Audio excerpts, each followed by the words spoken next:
This build takes the Hand of Wisdom and Action and Gemling Legionnaire intelligence stacking engine and then puts that on a bow instead of a staff. Now the main reason I want to do this is because I believe Lightning Rod is probably the strongest attack based skill in the game right now.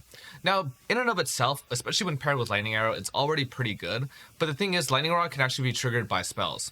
Spells like Ball Lightning and Orb of Storms. Both of these things have an insanely high hit rate, and they're basically able to instantly trigger the maximum number of procs from every single Lightning Rod, as long as you're able to sort of automate that setup. So for me, I use a Cast on Shock Ball Lightning set that's already fairly popular on Deadeye builds. And while this setup cost me about 25 divines, it is probably considered still relatively budget as far as stat stackers go. It doesn't use Astromentus, Ingenuity, doesn't have great gear all around, but I do think it sort of optimizes for the low end of what instacking would look like, and it's a fairly good transitionary build if you want to play a higher budget instacker. The other thing that makes this build really strong is Death's Harp. Now normally this bow is, not really used in the endgame. It's got really low base damage, nothing special, just has a lot of projectiles. The thing is, because most of my flat damage actually comes from my glove slot, I'm able to use a weapon that's a pure multiplier. In my case, I'm using a Corrupted Death's Harp, which actually lets me shoot 5 additional projectiles per bow attack. In other words, it's a 6 times multiplier to my base damage, and it still lets me use a quiver, and I do think this is really efficient as far as the use of Hand of Wisdom in action, already using one of these strongest skills go,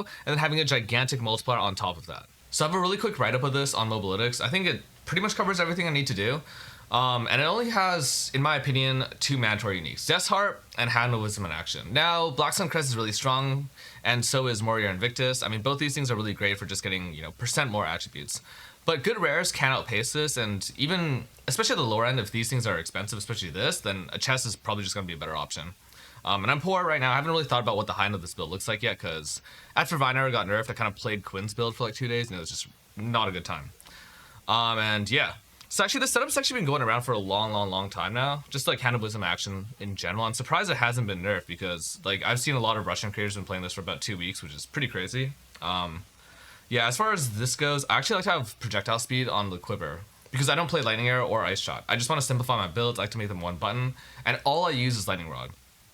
It's got Primal, Infusion, Martial, Mobility, and then Conk Effect. This gets swapped out for Magnified Effect or Increased Area when I'm mapping. But you can actually boss with Magnified Effect as well. I'm not actually sure which one's like better for single target. I'm just gonna play around with it for a little bit longer. Cast on Shock, Ball Lightning, D-Cell, Scatter Shot, and Inspiration. Because I have so many projectiles on my Death's Harp, I might as well play Scatter Shot somewhere else. It's actually not a great damage support for my build, but it's really great for utility for BL and just lets you kind of ensure that you're always triggering every possible proc of Lightning Rod all the time. Orb of Storm starts the interaction on bosses because this can already start your Lightning Rods from chaining really quickly with Chain, Overabundance, and Unleash. Oh yeah, by the way, Inspiration is really important for Cast on Shock. It's a pretty mana heavy build, but I don't need to run Thief's Torment because I'm a Gemling Legionnaire with mana stacking, so I have a big mana pool. So Inspiration here is really good. And then Connectivity is my primary curse, and Herald of Thunder is just a supplementary for clear. I also play Blink on my particular setup. That's because my chest currently has Spirit and percent attributes, but I actually don't think it's that good. It just is something I've gotten addicted to. And then this is the tree. So yeah, fairly straightforward build. Has a really obvious high end, I think, in terms of scaling. It's going to look very similar to like Waggle setup, for instance, what he's done on like staff-based Hoa. But I do think that Lightning Rod probably is stronger offensively. And the thing is, if you wanted to play with bells, which is kind of where the big damage comes from, you can simply put a weapon swap on with Pillar of Cage God, hit 4 times, drop as many bells as you want using, the clever use of intended interactions with multiple bells on the ground, and you can actually proc them with your Lightning Rod. So I think that this is just, a pretty efficient setup and kind of how I'm going to be playing the game until I can farm up just a little bit more.